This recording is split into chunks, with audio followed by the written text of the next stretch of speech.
Listen, my people, imagine waking up hyped, jersey ironed, vuvuzela polished, ready to shout, "Go Flames, go!" at the top of your lungs, only to hear, "Game yalet sedwa." Like, seriously? After all that energy? That's what happened on 10th October 2025, the day Malawi was supposed to host Equatorial Guinea in a World Cup qualifier.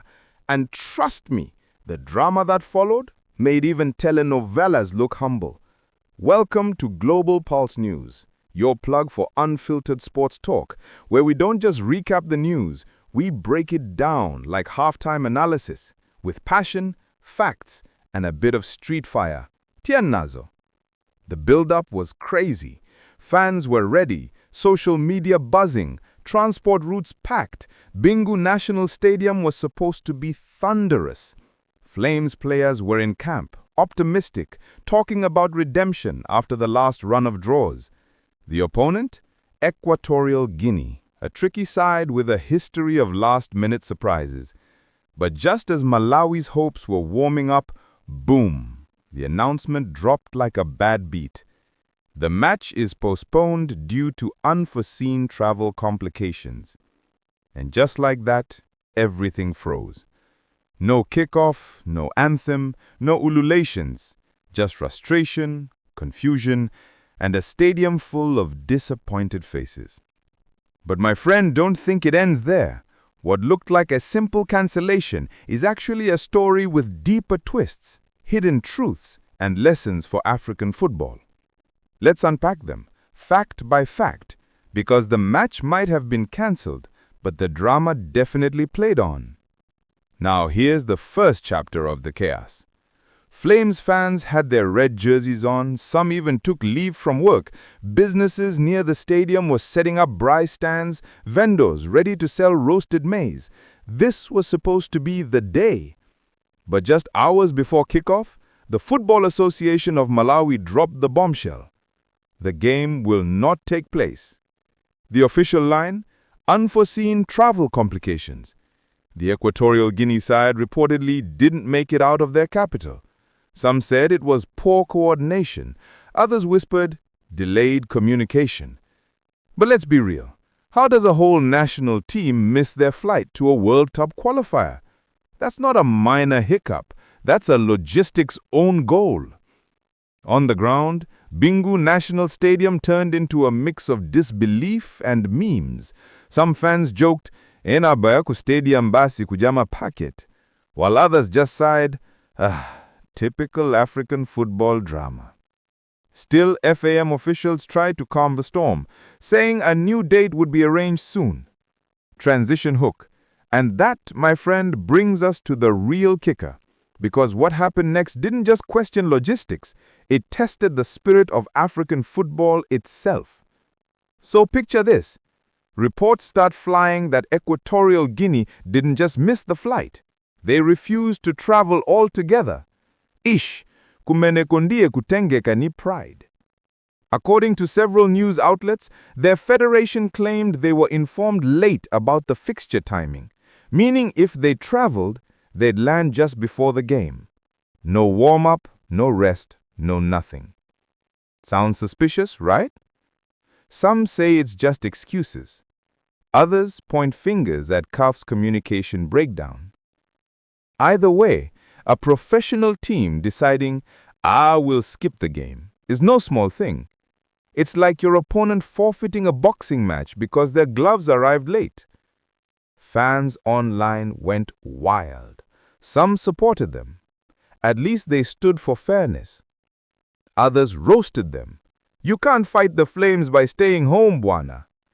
Meanwhile, the Flame squad, who had been mentally and physically prepared, were left hanging. In the end, it became a continental debate. Professionalism versus practicality. Should teams risk exhaustion for protocol or demand fairness at the cost of the fixture? Transition hook. But wait, before we start throwing shade, let's zoom out. Because this wasn't just one bad day for one team. Nope.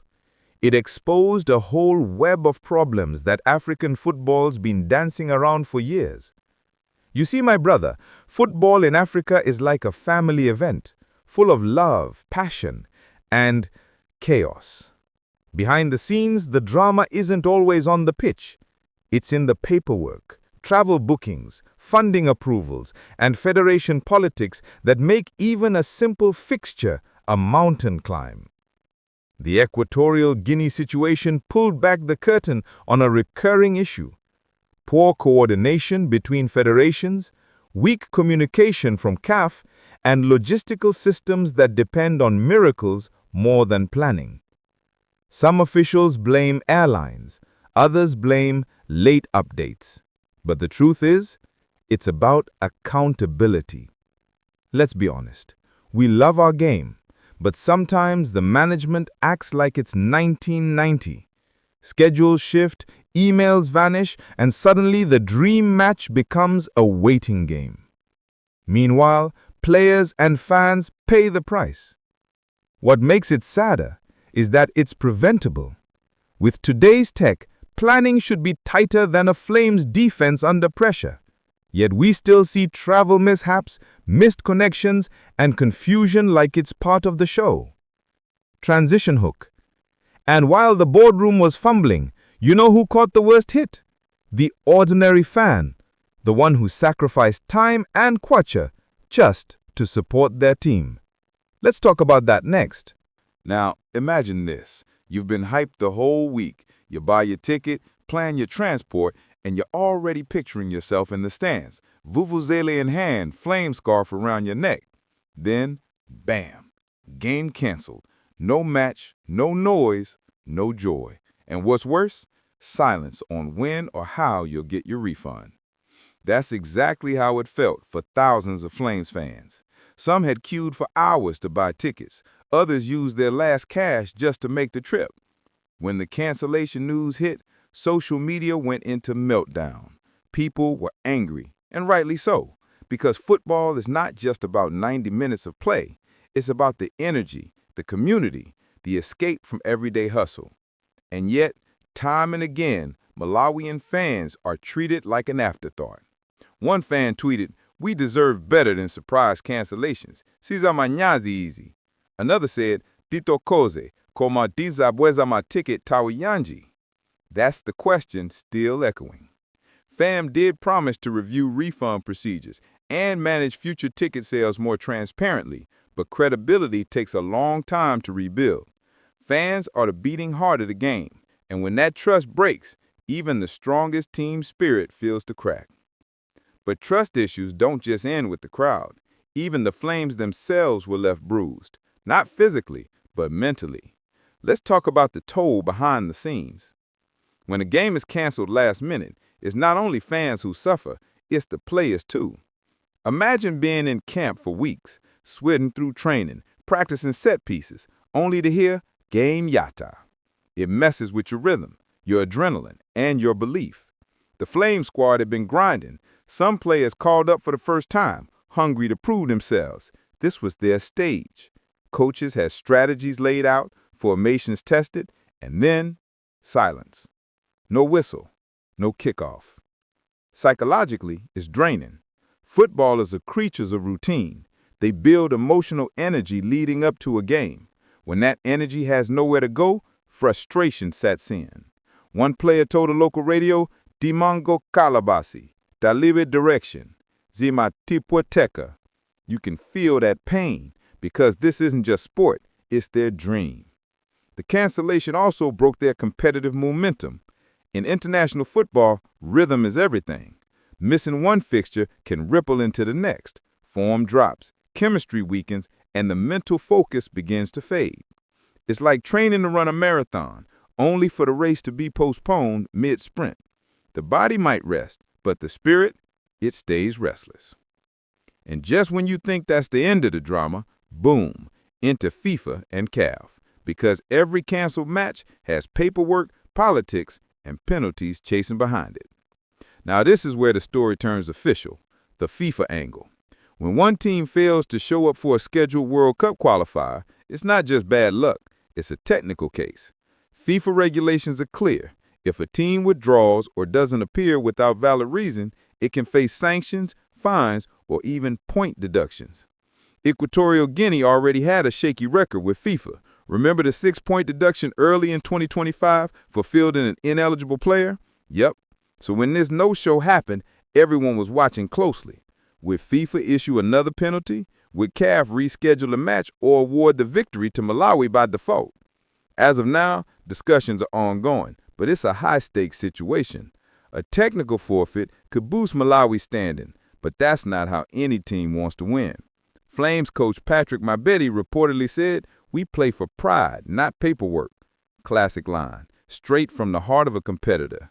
Still, these incidents matter.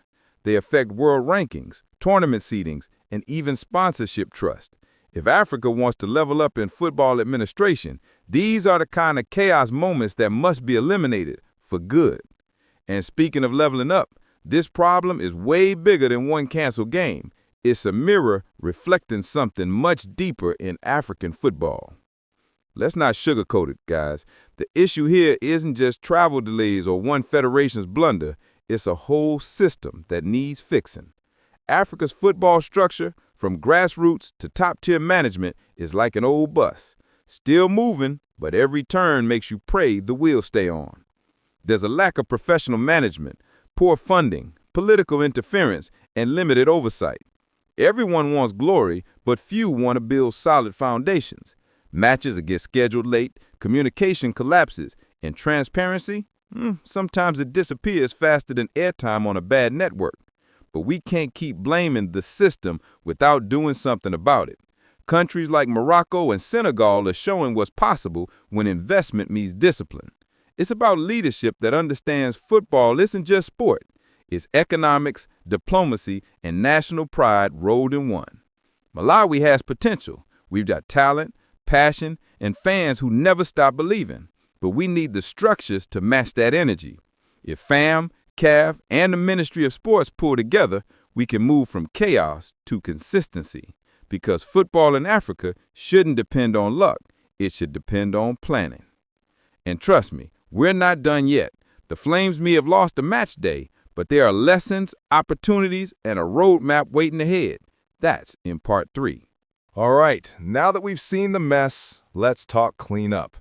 Because if we keep saying Zijachitika Basi, then trust me, we'll be having the same conversation every year. We need real reforms, and not just fancy press statements. First, clear communication. CAF and federations must publish match schedules months in advance. No more last-minute surprises. Then, logistics management. Teams should travel earlier, and federations must create backup travel plans even if it means using chartered flights. Better to arrive early and nap than to arrive late and nap your qualification chances. Secondly, accountability. We need digital ticket systems that protect both fans and organizers. When people buy tickets online or through verified agents, refunds and records become easy. It also kills off the ticket mafia. You know those guys selling fake ones per stadium gate? Thirdly, player welfare. Communication with the squad should be transparent. Players deserve to know when they're playing, where, and what's at stake. This builds trust and professionalism. And finally, fan respect. The people who fill the stadiums, buy the jerseys, and bring the fire, they deserve honesty, updates, and appreciation. Fan needs to talk to fans like partners, not like a crowd you only remember when you need noise. Because if fans lose faith and players lose patience, then football loses its soul. So, what does that mean for Malawi and the Flames? Let's zoom out to the continental stage. You see, the World Cup qualifiers aren't just about one nation trying to shine. They're a stage where Africa shows how far its football has matured. So when one game collapses due to mismanagement, the whole continent feels it. Across Africa, from Nairobi to Lagos, from Harare to Bamako, the same story repeats. Late fixtures, poor facilities, travel nightmares, and federations operating like secret clubs instead of professional institutions. Every time that happens, sponsors hesitate, broadcasters lose confidence, and fans lose patience. But there's also hope. Countries like Morocco, Egypt, and South Africa have proven that when administration is strong, football thrives. They invest in infrastructure, communication, and youth programs. And guess what? They qualify consistently. It's not magic, it's management. Malawi can learn from that. We don't have the biggest budget, but we have grit. We've got players who hustle with heart and fans who never give up. If the systems improve, nothing stops us from surprising the giants. As they say, mamaji muma kwaganyoka, koma sikuenchi zonsi simakufa. Not every problem means doom. Some problems remind us to sharpen our game. And that leads us to the final twist. Because while the Flames were robbed of one match, there's still something powerful to gain from this chaos. Here's the truth, my friends. Sometimes setbacks are setups for comebacks. The October 10th cancellation may have left a bitter taste, but it also exposed weaknesses that can finally be fixed. For Malawi, this should spark a deeper reflection.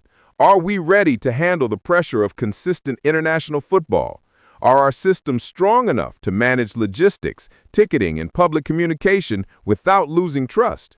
Because World Cup qualification isn't just about scoring goals, it's about building structures that don't crumble under stress. Flames management has already hinted at planning early friendlies before the next round. That's smart. It keeps players sharp and the system active. Fans, too, are regaining voice. Social media debates are pushing FAM to modernize operations. This is how change begins, with noise, pressure, and hope. Let's face it, every nation goes through embarrassing moments. What matters is how we bounce back. The Flames can use this moment to strengthen unity, test young players, and build resilience. As one Malawian fan said on Facebook, Tika panda kukumana ni mavutu, sitijiwa mpunju yatu. That's the spirit. Pain today, progress tomorrow. So, where do we go from here? Let's land this flight properly. Time for the final whistle and a message straight from the heart. And there you have it, the full play-by-play behind one of the wildest football moments of 2025. A World Cup qualifier that didn't happen, but still told us everything we needed to know about African football. The passion, the problems, the promise. But before we sign off, let's get real for a second. Malawian football is not broken. It's just under construction. The foundation is there. Players with heart, fans with soul, and a country that lives and breathes the game. What we need now is consistency, honesty, and modernization. Because football isn't just entertainment. It's a reflection of who we are, how we organize, and how we rise after falling. And you, the fan watching this, are part of that story. When you comment, share, or challenge decisions respectfully, you push the game forward. So keep that fire burning. If you enjoyed this deep dive, hit that like button, subscribe, and ring the bell. Not just for gossip, but for growth. Because here on GlobalPulseNewz, we don't just report, we represent. Let's keep demanding better, cheering louder, and believing stronger, because the next whistle might just blow for our victory. Until then, stay proud, stay passionate, and as we always say, go Flames, go!